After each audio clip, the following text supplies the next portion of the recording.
ಅಂತಂದು ಹೇಳ್ತಾ ಇದ್ದಾರೆ. ಅದ್ರ ಸ್ವಾಮೀಜಿಯವರು ಮತ್ತೊಬ್ಬರು ಆಡಿಯೋದಲ್ಲಿ ಮಾತಾಡುವಂಥದ್ದು ನೋಡಿರ್ಬೋದು.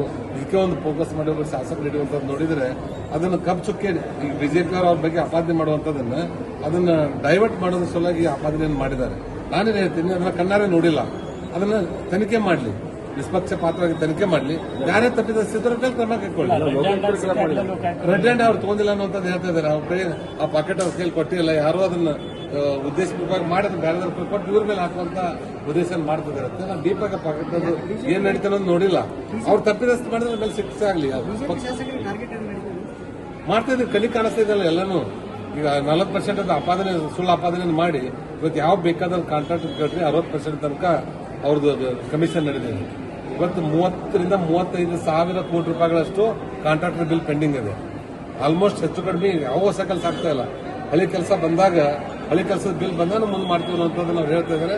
ಈ ರೀತಿ ಸ್ವತಂತ್ರ ಸಿಕ್ಕ ಮೇಲೆ ಯಾವ ಸರ್ಕಾರನು ಇಷ್ಟೊಂದು ದೊಡ್ಡ ಮಟ್ಟದ ಕಾಂಟ್ರಾಕ್ಟರ್ ಬಿಲ್ ಆಗಲಿ ಮತ್ತೊಂದು ಪೆಂಡಿಂಗ್ ಬಿಲ್ ಗಳನ್ನು ಯಾವ್ದು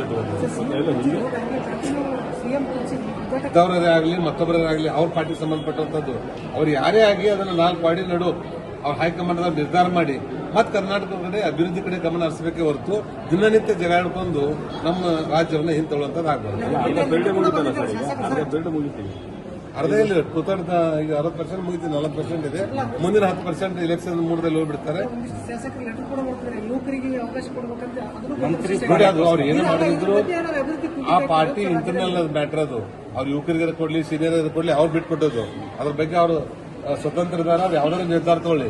ನಮ್ಮ ಉದ್ದೇಶ ಏನು ಬಿಜೆಪಿಯಿಂದ ನಾವು ಹೇಳ್ಬೇಕಾಗಿರುವಂತದ್ದು, ಈ ನಿಮ್ ಕಚ್ಚಾಟದೊಳಗೆ ನಮ್ಮ ರಾಜ್ಯವನ್ನು ಹಿಂದೆ ಕಡಿಬೇಡಿ. ನಿಮ್ ಕಾಂಟ್ರಾಕ್ಟರ್ ಬಿಲ್ ಅನ್ನು ಕ್ರೋಢೀಕರಣ ಮಾಡಿ ಅದನ್ನ ಸೋರಿಕೆಗಳನ್ನು ತಡೆ ಹಿಡಿದು ಇಲ್ಲಿ ಯಾವುದು ಕಡೆ ಮನುಷ್ಯರಿಗೆ SC ST ಇರುವಂತಹ ಅನುದಾನಗಳನ್ನ ಡೈವರ್ಟ್ ಮಾಡಿಕೊಂಡು ಅವರಿಗೆ ಯಾವುದೇ ರೀತಿಯಿಂದ ಅನುದಾನ ಸಿಗದೇನೆ ಅದನ್ನ ಬೇರೆ ಬೇರೆ ಬೆಳೆಗಳು ಬಳಸ್ಕೊಂಡು ಅವ್ರನ್ನ ಹಿಂದುಳಿದವನ್ನಾಗಿ ಮಾಡಕ್ ಹೋಗ್ಬೇಡ್ರಿ. ಅವೆಲ್ಲಗಳನ್ನ ಗಮನ ಹರಿಸಿ. ಯಾಕಂದ್ರೆ ನಮ್ಮ ಕಡೆ ಶಕ್ತಿ ಸೆಲ್ ಇದೆ. ಸಿದ್ದರಾಮಯ್ಯರನ್ನು ಅಪ್ರಿಷಿಯೇಟ್ ಮಾಡಬೇಕು. ಮೊದಲನೇದರಲ್ಲಿ ಮುಖ್ಯಮಂತ್ರಿ ಒಳ್ಳೆ ಕೆಲಸ ಮಾಡಿದ್ದಾರೆ. ಈ ಅವಧಿಯಲ್ಲಿ ಅಂತ ಮುಖ್ಯಮಂತ್ರಿಗಳು ಎಲ್ಲಿ ಅವ್ರ ಶಕ್ತಿ ಹೋಗಿದೆ, ಅವ್ರು ಎಲ್ಲಿ ನಾಳೆ ಹೋಗಿದೆ ಅನ್ನೋದು ಗೊತ್ತಿಲ್ಲ. ಅದರ ಸಲುವಾಗಿ ಅವರು ಸುಧಾರಣೆಯಾಗಿ ನಮ್ಮ ಕರ್ನಾಟಕದ ಅಭಿವೃದ್ಧಿ ಕಡೆ ಗಮನಿಸಬೇಕು. ನಮ್ಗೆ ಏನ್ ಸಂಬಂಧ ಇಲ್ಲ. ಅದು ಇದ್ದವರ ಮಾಡಲಿ ಮತ್ತೊಬ್ಬರ ಮಾಡಲಿ ನಾವ್ ಯಾರು ಕೇಳೋರು. ಒಳ್ಳೆ ಬಜೆಟ್ ಕೊಡಿ, ನೀವು ನಮ್ಮ ಕರ್ನಾಟಕದ ಅಭಿವೃದ್ಧಿ ಕಡೆ ಗಮನ ಹರಿಸಿ. ಈ ವಿಡಿಯೋ ನಿಮಗೆ ಇಷ್ಟವಾದಲ್ಲಿ ಲೈಕ್ ಮಾಡಿ, ಶೇರ್ ಮಾಡಿ, ಸಬ್ಸ್ಕ್ರೈಬ್ ಮಾಡಿ.